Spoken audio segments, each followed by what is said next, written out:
which I think is a perfect segue for the next question I have, because you had a no rules fight. Unfortunately.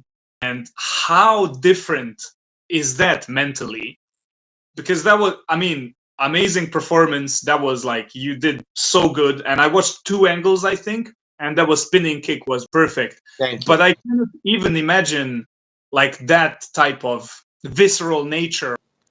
I had experience before in that type of fight. Actually, when I, let's go, completed the Kung Fu, the style that my Sifu showed me in Cuba, it was around the year 2002. And we had a Spanish, a fortress from the Spanish. And they used to hold no hold barrens fights. I'm telling you, Cuba, we had no access to internet. We didn't hear of Vale Todo, or we just wanted to know what was the best.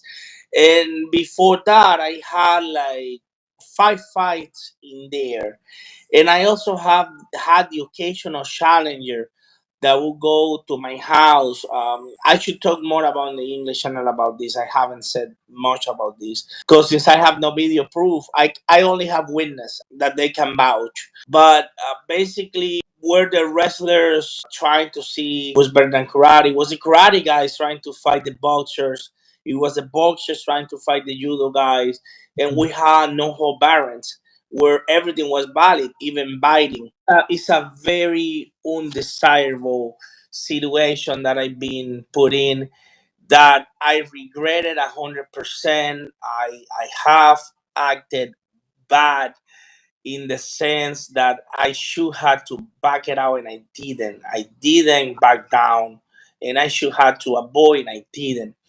When I started doing videos in the YouTube community, the idea was to join all the channels and more or less I organized biggest and smaller YouTubers, all of them into a group chat.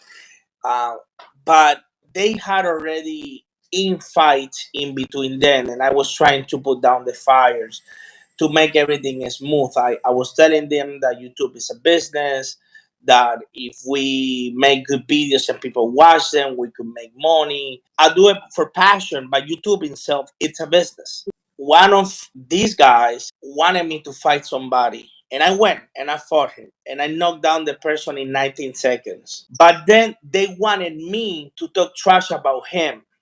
Ah, They had an infight with this guy and they wanted me to go out and say this guy is a fraud. This guy, he couldn't last to me 19 seconds. And I said to them, listen, brother, not because this person lost against me in 19 seconds means he's a fraud. I have knocked out people in 2 and 5, but not me. Many other fighters have done that. Everybody loses, everybody wins. And then they took down as if I have an ego. So they all organized behind my back since I didn't do their bidding to try to destroy me, trying to find holes to put me as a fraud.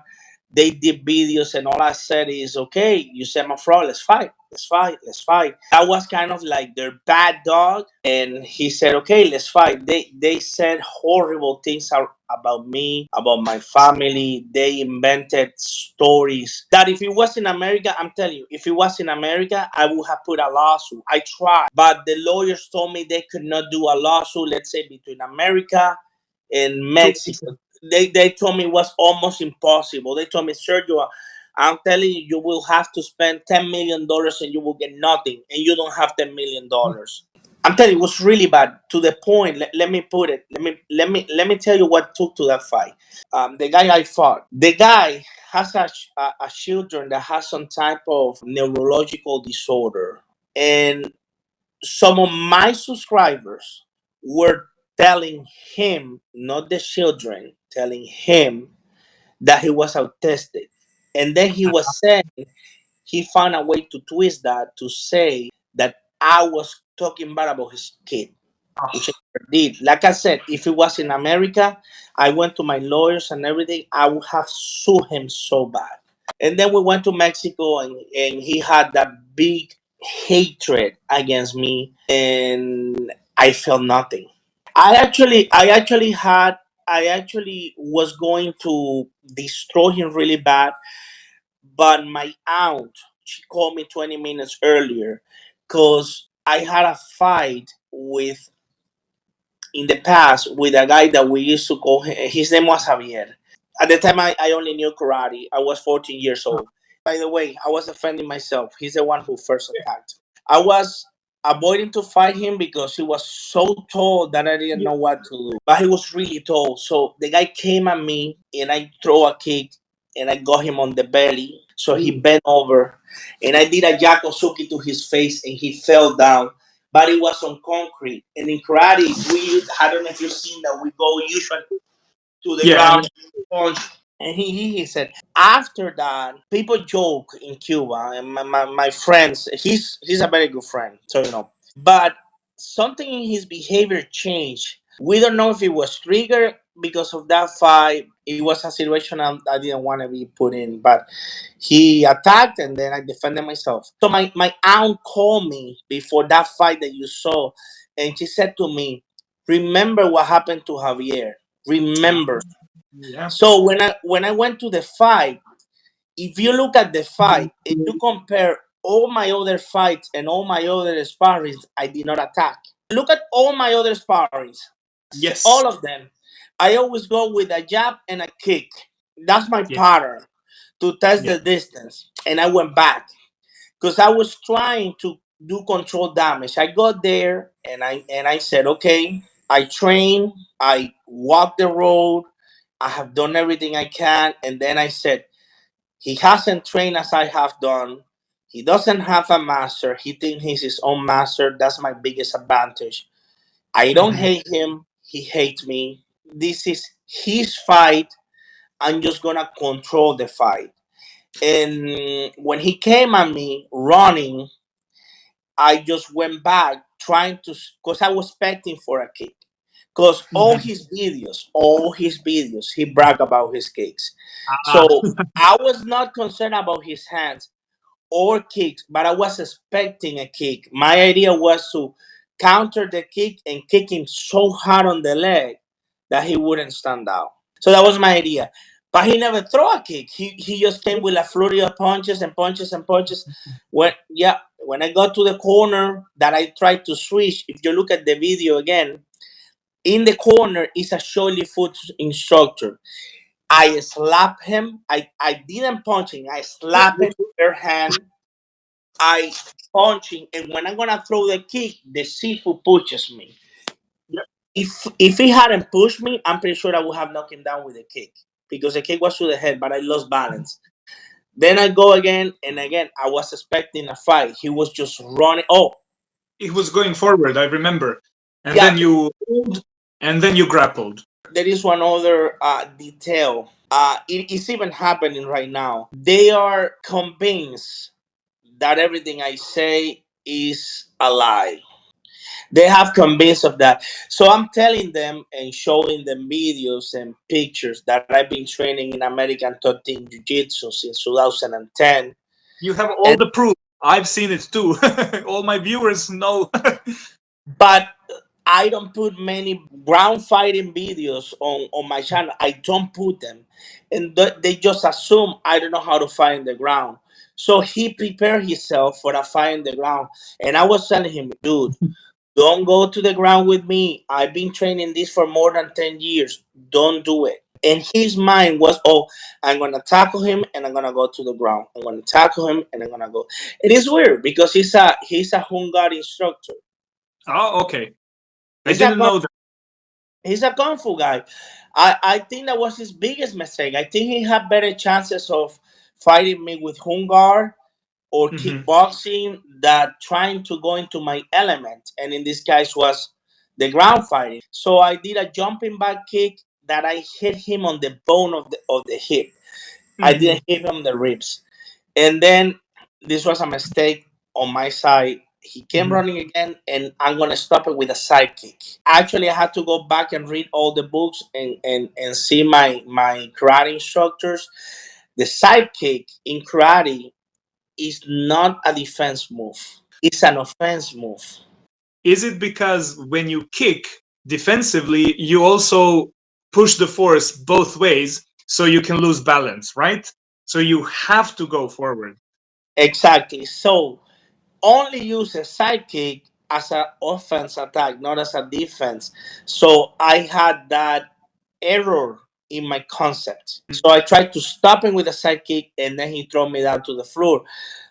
I just roll back and did an up kick. I just don't roll back. I do an up kick. I was trying to get him on the jaws. And as soon as I roll and I see him, I go with a double leg. That was the control, and that was the end, pretty much. I didn't want to really hit him for what my aunt said. I was punching him on the body. Oh, by the way, do you know that he thinks he won that fight? Yeah, I read in the comments, because in the comments you were super respectful. I seen the comments when you first showed it. You were like being respectful. Okay, this is what happened, and I was shocked when you said to somebody in the comments that he still believes he won that fight. Because we had the only rule that we had was that you could either knock out or give up. So I was Okay. asking him, "Are we done?" Oh, you done? Is Yes, I remember even that. there? And he said no the first time. So I kept hitting him. I asked him a second time, "Are we done?" And he said no. So for a third time, I was hitting him, and he says "mate," which means done. And I Done. asked, "Are we done?" And he said yes. Then he takes that as his "I Mhm. surrender." Okay. Wow. Like How like does? I said, anything and everything you say to them, and I'm gonna get a little bit personal here. They um, the guy who caused the problem is in Puerto Rico. He's been telling for years to fight. And I went to Puerto Rico. Was there for Oh, 5 days. No, they all talk. They all go together. They all hire. By the way, they all hire Pablo for that. In case you don't know, because they wow. find their idea is to try to find somebody to beat me. They're still looking for that. We have combat night here in Daytona, in Orlando. They have fights every weekend. We can get, and I'm telling them, it's so easy. You just have to let me know what event. We really prepare 3 months, 2 months. We sign the contract. We show up there. I want, and also in Mexico. In Mexico, we have fights every weekend. And I've been wanting to fight in Mexico, and I'm telling this guy, Young, just sign the contract and we can fight in Mexico in front of people, but they don't want to get exposed to that. Like I said, it's a whole situation that would rather not to. Uh, if I had a time machine, I don't know what I would have done to avoid that situation. I regret so much stumbling upon those guys. Um, it's a very, very bad situation that I hate to be in. We all have situations and decisions that we'd like to change, but you have to accept it. And I think that's training martial arts for the like the mental side. That's, I think, what helps a lot is to be tough for life, not just fighting. One of them, this is very interesting. You remember Jake Mace? Yes, of course. Do you remember the story of the style of Jake Mace, the Shaolin Do? Seen one day, he had a nice body. He was like you can. So he said that he learned the style from a Chinese man who was a werewolf.